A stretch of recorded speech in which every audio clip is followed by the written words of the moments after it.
أعوذ بالله من الشيطان الرجيم.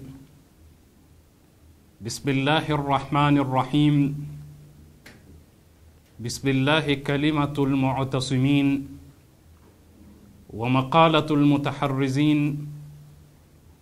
وأعوذ بالله تعالى من جور الجائرين وكيد الحاسدين وبغي الظالمين. وأحمده فوق حمد الحامدين.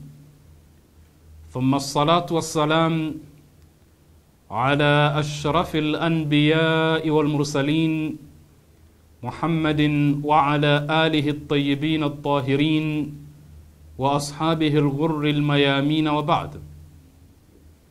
يقول ربنا في محكم كتابه المجيد: أعوذ بالله من الشيطان الرجيم: ولن ترضى عنك اليهود ولا النصارى حتى تتبع ملتهم. صدق الله العلي العظيم. والسلام عليكم ورحمة الله وبركاته. Kwanza tunamshukuru Mwenyezi Mungu Subhanahu wa Ta'ala, vile vile na kumtakia rehma na amani bwana wetu mtukufu Bwana Mtume sallallahu alayhi wa alihi wasallam. Aya tuliotangulia kuisoma ni aya ya Qur'ani ambayo inamwambia Bwana Mtume sallallahu alayhi wa alihi wasallam na kutuambia sisi sote Waislamu kwamba Mayahudi na Manasara hawatokuridhia wewe Muislamu mpaka ufate mila yao, mpaka ufate yale matakwa yao, mpaka uwe katika mstari unaowafikisha wao katika malengo yao. Kwa nini Manasara vile vile wamezungumzwa? Tumeona katika maelezo yetu ya nyuma kwamba hawa Manasara kwa kiasi kikubwa sana wamefikishwa katika mahala ambapo wanahudumia malengo ya Kizayuni. Lakini unasara kama unasara, tutaona katika aya nyingine ya Qur'ani kwamba watu wa karibu zaidi na Waislamu ni Manasara kuliko Mayahudi. Kwa hivyo tatizo kubwa ni Uyahudi, si Unasara. Na Unasara umeingia kwa sababu tangu awali na kabla ya kuja Mtume tayari ulikuwa umeathiriwa na Uyahudi. Tayari ulikuwa katika misingi ya kutekeleza malengo ya Kizayuni. Na kama tulivyosema mara nyingi kwamba tatizo si Uyahudi, bali tatizo ni uzayuni wa Kiyahudi, kwa maana ya uzalendo wa Kiyahudi. Na tukasema uzayuni ni harakati za kisiasa zinazopigania ule uzalendo wa Kiyahudi, na ni harakati za kisekula na wala si za kidini, japokuwa hutumia umbrella za kidini sawa sawa ni za Kiislamu, za Kikristo na hata za kibepari na za kijamaa kufikia malengo yao. Kwa hivyo katika mazungumzo yetu yaliyopita, ikiwa leo ni mazungumzo ya 6 katika kikao chetu hiki cha kuzungumza kuhusu ugaidi wa kimataifa, katika mazungumzo yaliyopita tumenukuu kauli za maraisi mbalimbali wa Marekani juu ya hatari inayotishia mustakbal na maendeleo ya nchi ya Marekani. Na tulitoa mifano tu ya maraisi wachache. Tungeweza vile vile kutumia fursa ile kuzungumza pengine vipindi kadhaa kuonesha tahadhari mbalimbali zilizotolewa na maraisi waliokuwa Marekani, lakini na wataalamu mbalimbali waliokuwa na nafasi zao katika nchi ya Marekani. Tuliona takriban wawili katika maraisi ambao ni waasisi wa shirikisho la Marekani, yani United States of America. Lakini vile vile tukaona yule rais wa 3 namna alivyomwandikia rais wa 6 kumtahadharisha. na tukaona vile vile namna ambavyo kwa ukali sana rais wa 7 wa Marekani alivyozungumza na Mayahudi na kuapa kwamba atawatoa katika ardhi ya Marekani. Lakini yote hii ilitokana na experience ya viongozi wale wa Marekani juu ya Uyahudi katika nchi za Ulaya, kama ambavyo tulielezea kwa kirefu. Sasa leo lengo letu katika mazungumzo ni kuzungumza kuhusu uzayuni na kueneza maadili machafu duniani. Kwamba hii ni sera ya kizayuni na ilikusudiwa hasa kupitia elimu. Isipokuwa tutamalizia kidogo maelezo yetu yaliyopita katika kuizungumza Marekani ili tuhamie katika maudhui ya leo ambayo itakuwa inalenga kama tulivyosema kuzungumza kuhusu Zionism and immoral behavior. Uzayuni na maadili mabaya. Manake mchango wao katika kuchafua dunia hii kimaadili. Na tutaona katika quotation mbalimbali kuwa wanaamini kuwa katika kuharibu na kuchafua maadili ya watu ndio njia rahisi ya kuwafikisha katika malengo yao. Sasa turudi kumalizia yale maudhui yaliyopita katika mazungumzo yetu ya jana. Ukitizama katika reference mbalimbali za vitabu mbalimbali, utaona namna ambavyo mabwana hawa wamefanikiwa kuushika ule uchumi wa Marekani. Kwa sababu viongozi tuliowataja katika darasa iliyopita walikuwa wakitoa tahadhari ya namna ambavyo mabwana hawa wanaweza kuathiri uchumi wa Marekani na kuwafanya wale wa Marekani wenyewe kuwa ni watumishi wao.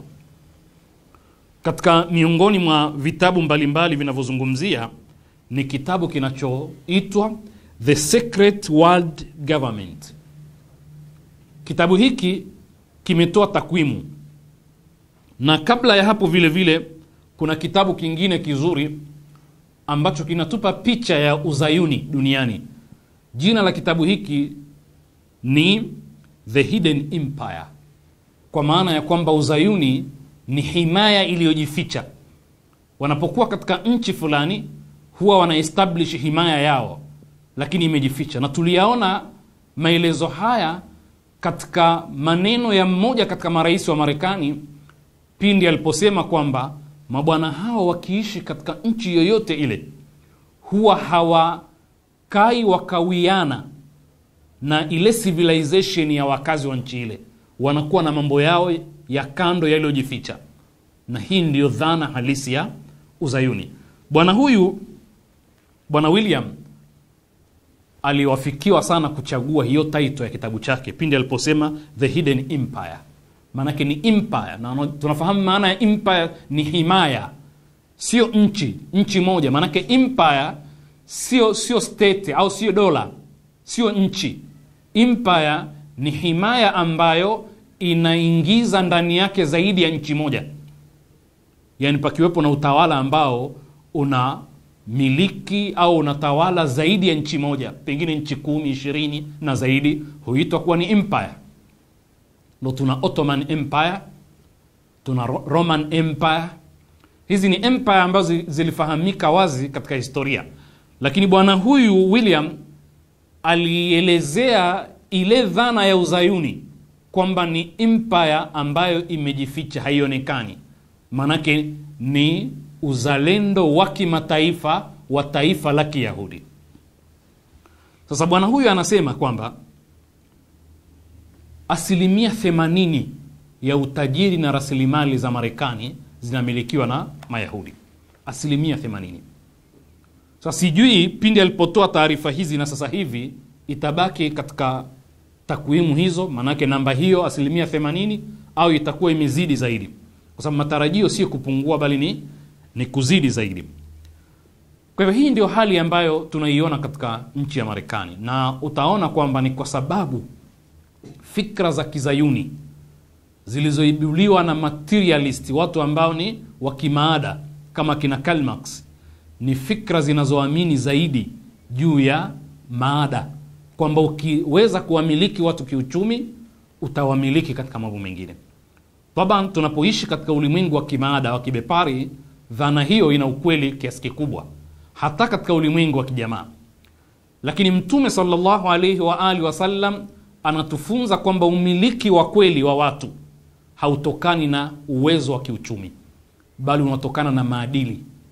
Kwa hivyo tunatakiwa tuelewe kitu kimoja hapa, tutakapokuja kuzungumza juu ya uharibifu wa maadili kwa hawa mazayuni kama njia ya kufikia malengo yao, tutaona relation kubwa iliyopo baina ya kuharibu maadili na kuamini mada, yani material. Yani ile materialism inaafikiana kwa kiasi kikubwa na immoral behavior. Kwa hiyo ni vitu vinaambatana. Sasa Mtume sallallahu alayhi wa alihi wasallam yeye anasema, innakum lan tas'u an-nasa bi amwalikum fasa'uhum bi akhlaqikum, hakika nyie hamtoweza kuwaenea watu, kuwafikia watu, kuwatawala watu, kuwaendesha watu kwa mali zenu. Fasa'uhum bi akhlaqikum, basi waeneeni watu kwa tabia zenu, kwa maadili yenu mazuri. Kwa hivyo hii ni tofauti ya msingi sana baina ya sisi na ulimwengu wa kimaterial, wa kimada. Sasa takwimu zinaonyesha kwa wakati huo kwamba 80% ya uchumi wa Marekani unatawaliwa, unamilikiwa na Mayahudi.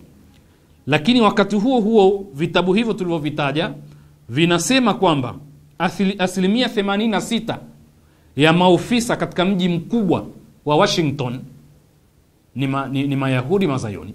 86% maafisa wakubwa ambao wana nafasi katika kumake decision katika mji mkubwa wa Washington ni Mayahudi, ambao hawa mabwana ni 1% chache sana.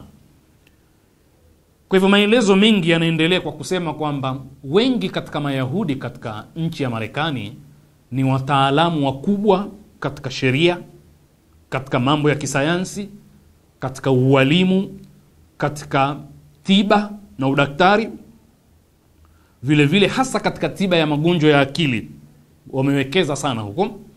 Na wanasema kwamba wataalamu 70 bora wa taifa hilo, yani wale wasomi na wataalamu 70 bora wa Marekani, 1% katika hao ni Mayahudi, katika wataalamu bora kabisa. Kwa sababu hizi fani ambazo wanazimiliki hizi zina ushawishi mkubwa katika jamii.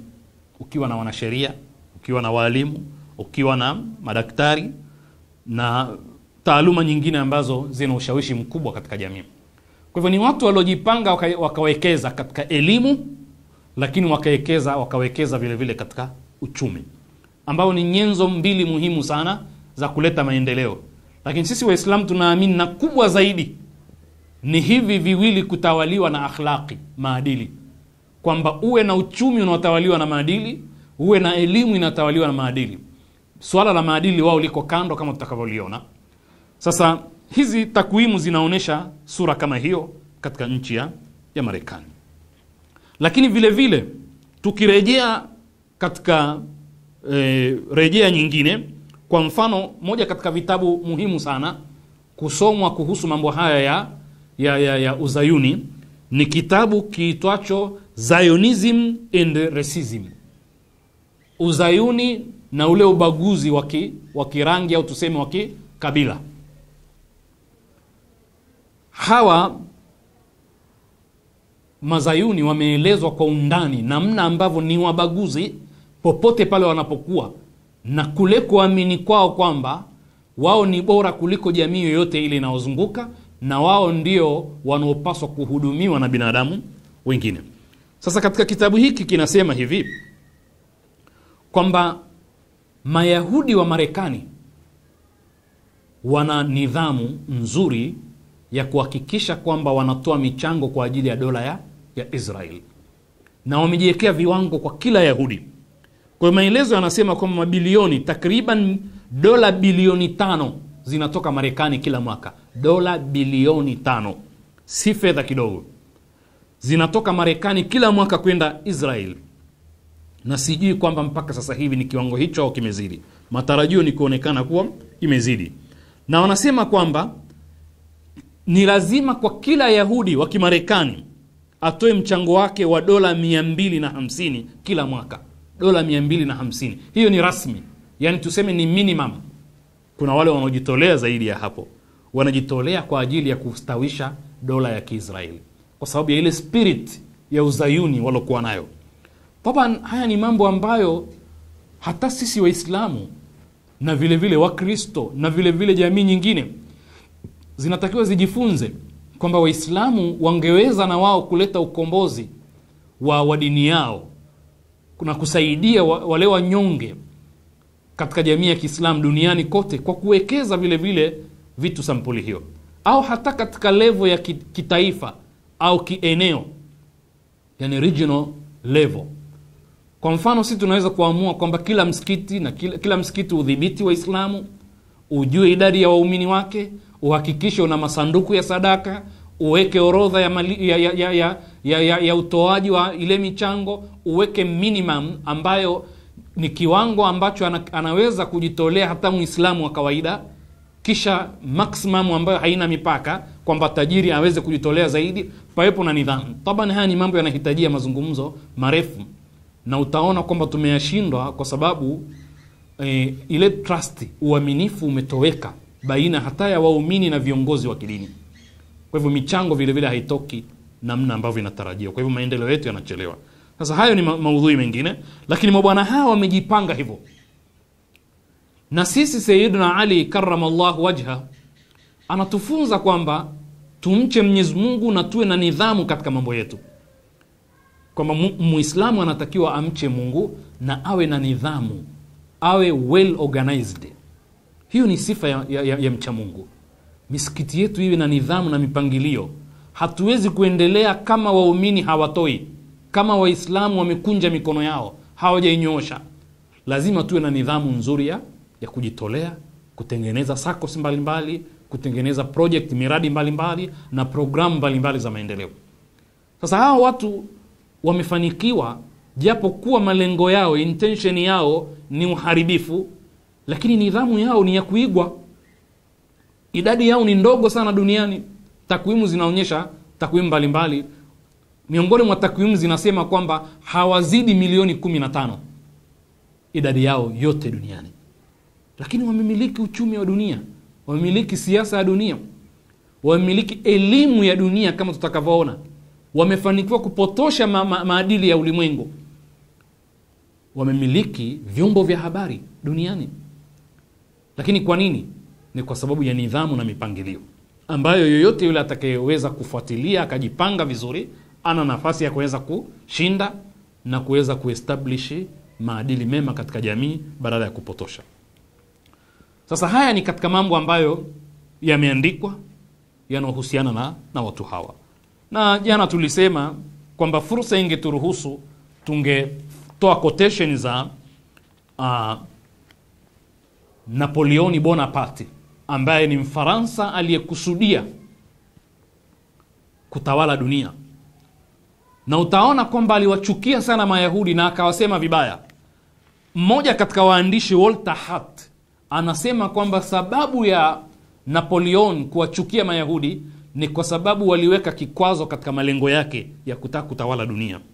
Bwana huyu anasema hivi, taban katika kitabu chake The Truth About Jews, ukweli kuhusu Mayahudi, ukurasa wa 323, anasema hivi, hawa Mayahudi anasema ni washiriki dhidi ya Napoleon, ambao walikuwa ni ala muhimu katika kuvunja ndoto yake ya ufalme wa kilimwengu. Ilikuwa ni chama cha Kiyahudi. Yani chama cha Kiyahudi ndicho kilichovunja ndoto ya Napoleon Bonaparte kutaka kutawala dunia. Kwa hivyo kauli za Napoleon kuwasema vibaya Mayahudi zilikuwa zimetawaliwa na ile hasira ya kwamba hawa walikuwa ni kikwazo. Yani yeye hakufahamu kwamba kuna watu tayari wameshaweka misingi ya kutawala dunia hii. Wale waliosoma historia wanamjua Napoleon alikuwa ni mtu wa sampuli gani. Na utaona vile vile katika vitabu mbalimbali, kwa mfano katika kitabu kiitwacho The Secret World Government, ukurasa wa 87, Napoleoni alisema hivi: kuanzia wakati wa Musa, yani Musa alayhi salam, Mayahudi walikuwa wanyanyasaji na wala riba. Vile vile akaendelea kusema vipawa vyote vya Mayahudi vilikolea katika vitendo vya uporaji. Yani vipawa, uwezo wote waliokuwa nao waliutumia vibaya, kuhakikisha kwamba wanatumia hila na makri na ujanja waliokuwa na akili waliokuwa nayo katika uporaji. Napoleoni anasema namna hiyo. Anasema wana itikadi inayobariki uibaji wao na matendo mabaya, itikadi iliyojenga misingi ya kuhalalisha vitu hivyo. Mayahudi wanatakiwa wakatazwe kufanya biashara kama walivyopigwa marufuku masonara wanaoghushi aina duni ya dhahabu. Yani iwe ni marufuku Yahudi kufanya biashara, sababu akiingia katika biashara lazima avuruge. Haya ni maneno ya Napoleoni. Anasema wanafanya hivyo ili kuendelea na kazi yao. Mayahudi ni viwavi, ni nzige wale ambao wakivamia shamba la mtu wanaliharibu. Anasema kwa hakika wao wanaimeza Ufaransa. Maana Napoleoni alikuwa ni Mfaransa. Sasa haya tumesema yapo katika The Secret World Government, ukurasa wa 87. Lakini yule bwana tulomtaja muda mchache uliopita, Walter Hart, anaonyesha kwamba moja katika sababu ya chuki za Napoleoni dhidi ya bwana hawa ni kwa sababu tu walikuwa ni kikwazo juu ya nia na azma yake, njozi yake ya kuitawala dunia. Kwa hivyo alikuwa na hasira na watu hawa. Sasa Karl Marx akiwa ni mmoja wao, kama tulivyoeleza huku nyuma, amezungumza kwamba hawa mabwana manake ni wenzake, akijieleza kwamba sisi tuna tabia gani, sisi ni watu wa sampuli gani. Hakusita kusema kwamba sisi Mungu wetu sisi Mayahudi ni fedha, ni mali, ni uchumi, na popote ambapo tunaweza sisi kufanikisha malengo ya kiuchumi, sisi hatutizame lolote lile jingine, bali tunakwenda mbio kuhakikisha kwamba tunatawala uchumi wa dunia. Haya ni maneno ya Karl Marx ambayo bila shaka tunaweza tukayanukuu. Maneno haya yamo katika kitabu kiitwacho si kitabu hasa, ni The British Guardian, ambayo ni ya Julai mpaka Agosti mwaka 1924. Ilinukuu taarifa na maelezo ya Karl Marx akiwa ni mmoja katika Mayahudi. Karl Marx alisema hivi: ni nini msingi wa Uyahudi? Manaki swali anauliza, ni nini msingi wa Uyahudi? Akajibu kwa kusema ni shauku na ulafi wa kiutendaji wa kupata faida kubwa. Yani ile shauku ya kiutendaji na ulafi wa kutaka faida kubwa, yani the maximization of profit. Huo ndio Uyahudi. Kisha akaendelea kusema ni katika nini ndio tunaweza kupunguza hisia zake Myahudi za kidini na ibada?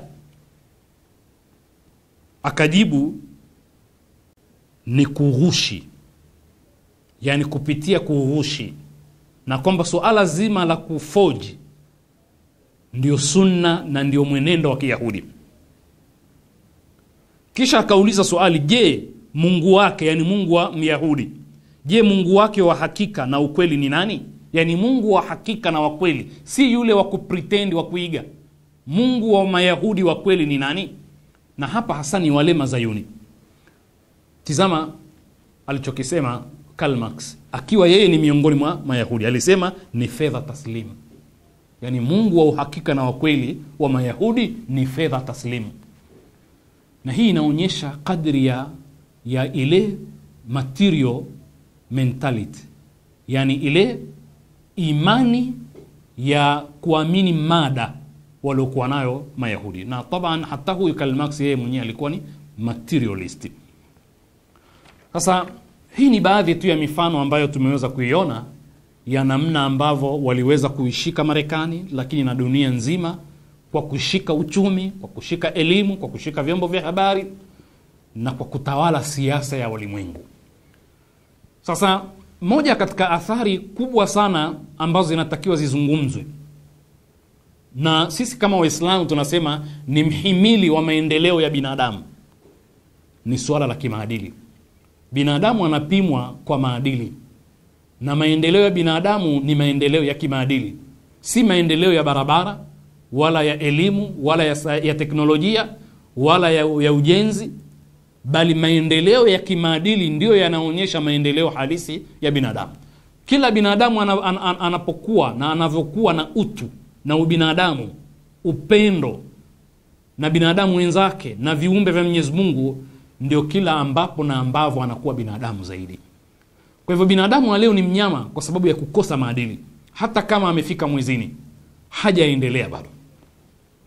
Kwa hivyo mchango wa mabwana hawa katika kuharibu maadili ni mkubwa sana. Hatutaki kusingizia kwamba maadili yote yaliyoharibika duniani ni kwa sababu ya Yahudi, lakini tunataka kusema kwamba yeye ana nafasi kubwa sana katika hilo. Na haya ndio tuliosema kwamba tutalenga kuyazungumza kwa kirefu katika mazungumzo yetu ya leo. Bila shaka muda hautotosha, na mazungumzo yajayo tutakamilisha insha Allah. Katika kuharibu maadili, ilikuwa lazima Mayahudi watawale mfumo wa elimu duniani, kwa sababu kufundisha na kuelimisha watu ndio njia muhimu na njia yenye nguvu zaidi katika kuathiri behavior zao, kuinfluence behavior, hasa kwa sababu ya nadharia mbalimbali zilizokuwepo. Sasa nadharia ya social learning ina nguvu sana, kwamba sehemu kubwa ya ushawishi wa kimaadili inatokana na elimu, kusoma. Sawa kusoma formally au informally. Formally hizi elimu ambazo zina nidhamu na taratibu, au informally kusoma kuanzia kwa wazazi na kwa jamii na kuzunguka. Ushawishi mkubwa wa kimaadili unatokana na kusoma. Kusoma kwa kuona, observation, kusoma kwa kusikia, kusoma kwa kuishi mazingira yaliokuwa na hali fulani. Ikiwa polluted kimazingira, na yule anaoishi katika mazingira yale ataathirika. Na Mtume sallallahu alayhi wa alihi wasallam anakubaliana kwa kiasi kikubwa, bali kauli ya Mtume ni Mwenyezi Mungu Subhanahu wa Ta'ala, pindi Mtume aliposema kullu mauludin yuladu ala alfitra fa abawahu yuhawidanihi au yunasiranihi au yumajjisani, kwamba kila kinachozaliwa kinazaliwa safi, lakini environment ndiyo inayosababisha kiadapti tabia fulani ya Kiyahudi au ya Kinasara au ya Kimajusi. Kwa hivyo Mtume sallallahu alayhi wa alihi wasallam akithibitisha ile social learning, ambapo wenzetu wanatuambia ni social learning theory, nadharia ya kwamba kusoma, kujifunza, ambayo ni lifelong process, hasa informal education, ni kitu kinachoathiri kwa kiasi kikubwa sana maadili kuliko kitu kingine. Kwa hivyo socialization, pakiwepo masala environment, socialization ndio ina mchango mkubwa kuathiri maadili. Kwa hivyo Mazayuni waliona kwamba hawawezi kuathiri maadili ya ulimwengu kama hawajatawala mfumo wa elimu wa dunia. Kwa hivyo kazi ya kwanza ilikuwa ni kutawala system ya elimu, na wamefanikiwa kwa kiasi kikubwa sana, na wamejifaharisha kutokana na mafanikio walofanikiwa. Kwa bahati mbaya sisi tunaanza kuathirika na Mayahudi kuanzia tukiwa darasa la kwanza katika shule zetu. Ni ile tu unconsciously hatujui kwamba Yahudi ndiye anayetufundisha. Sasa labda tutaje baadhi ya watu walioshawishi na kuathiri elimu ya dunia leo hii, kuanzia level ya chini mpaka umalize degree zote 3, uwe na PhD, uitwe ni profesa. Ni watu kama mwanasaikolojia Sigmund Freud ameathiri kiasi kikubwa sana, na wamejifaharisha kwa sababu Freud anaonyesha kwamba suala la kijinsia, yeye kazi yake ni kupromote mambo ya kijinsia na kuonyesha kwamba behavior za binadamu zinashawishiwa na jinsia kabla ya kitu kingine chote. Hata katika baadhi ya vitabu vinaeleza maelezo yake kwamba hata kunyonya kwa mtoto kuna mvuto wa kijinsia.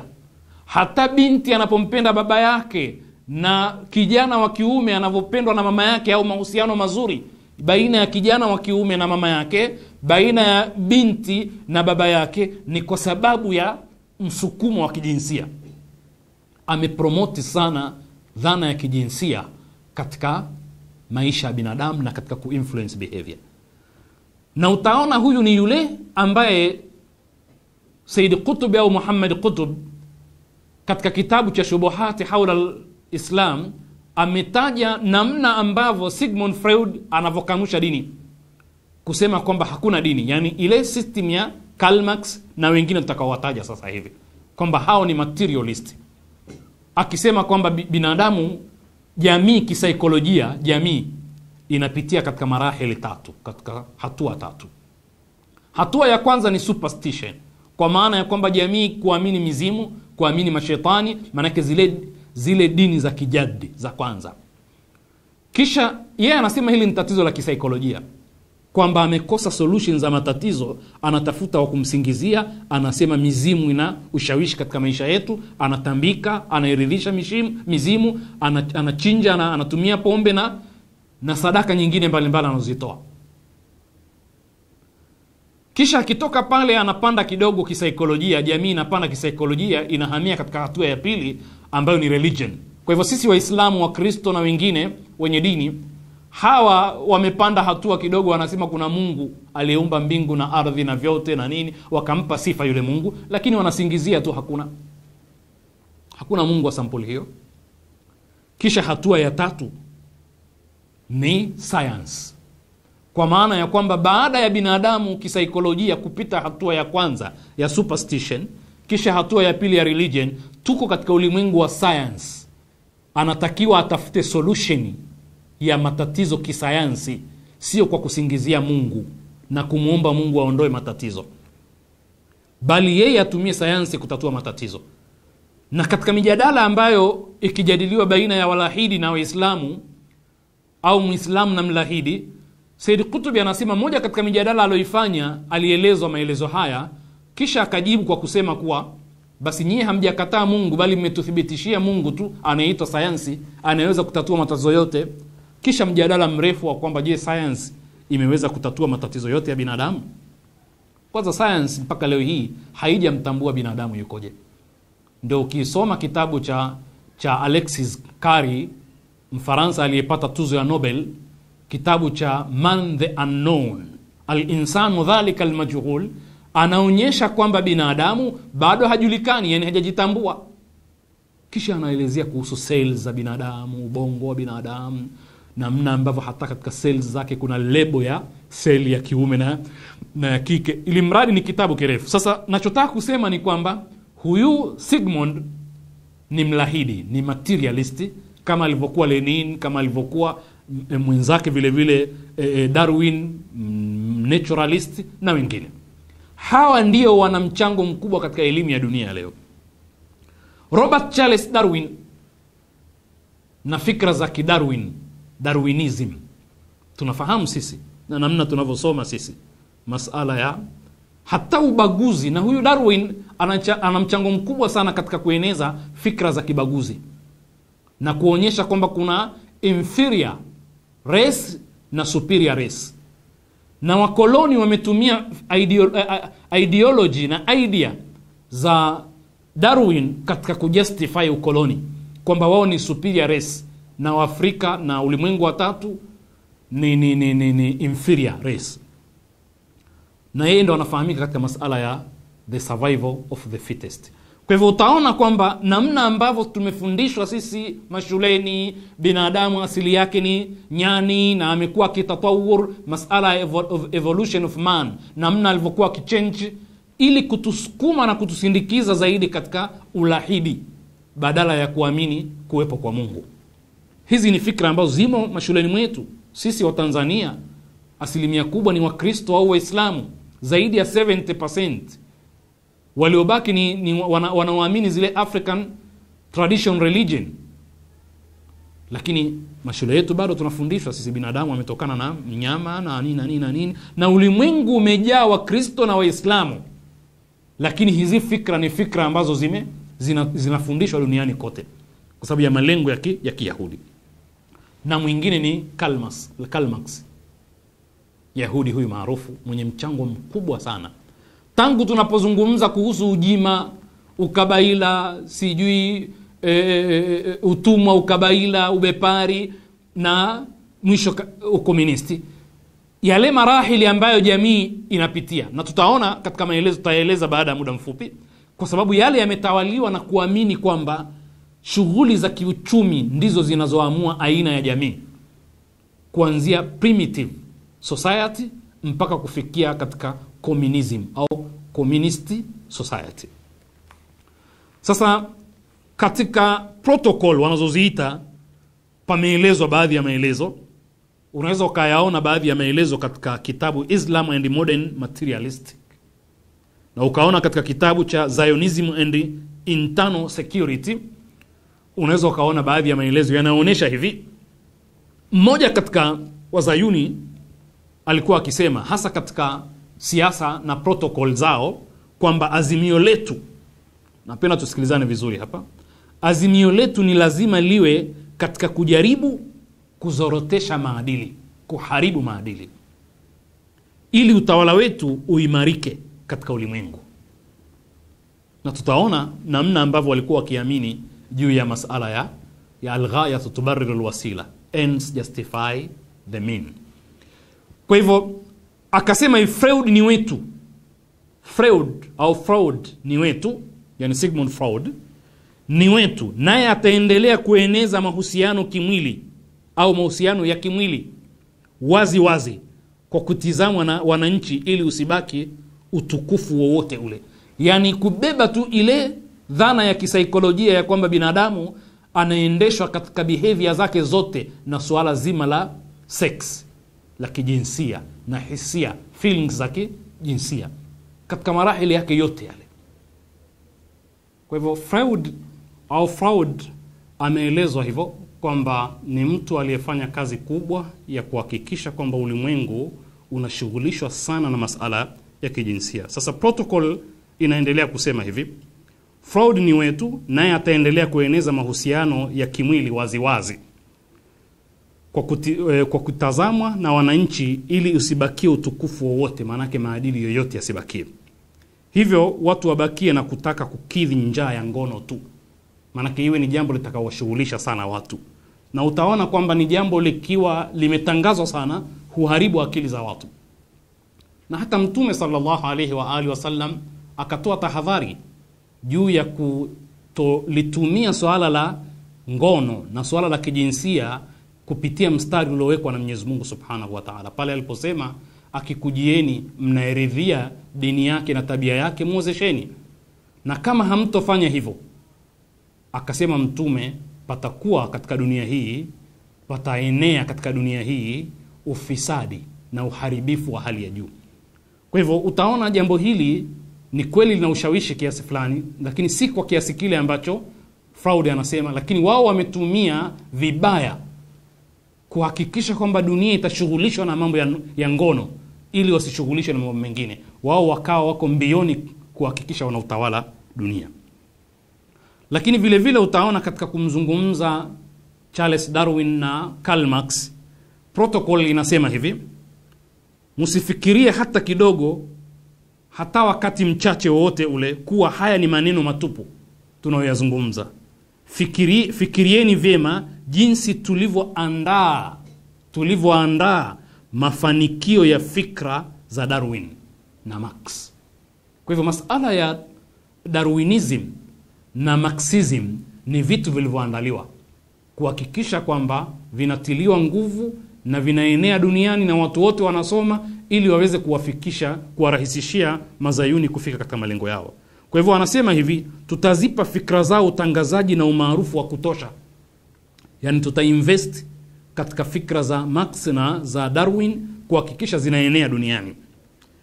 Mtenguko wa kimaadili utakaoletwa na nidhamu hii ni wa uhakika katika fikra za wasiokuwa Mayahudi, kwa maana ya kwamba kupitia fikra za mabwana hawa na nadharia zao tunaweza kutengua maadili ya binadamu na hatimaye tukafikia katika malengo yetu. Tutakomea hapa katika mazungumzo yetu ya leo, kwa matarajio insha Allah katika mazungumzo yetu yajayo tutaanzia hapa tulipokomea katika kuzungumza juu ya uharibifu wa maadili kupitia fikra za Kizayuni. Nas'alullaha al-auna wat-tawfiq lima yuhibbu wa yardah, innahu waliyyu at-tawfiq wa bihi nasta'in, walhamdulillahi rabbil alamin.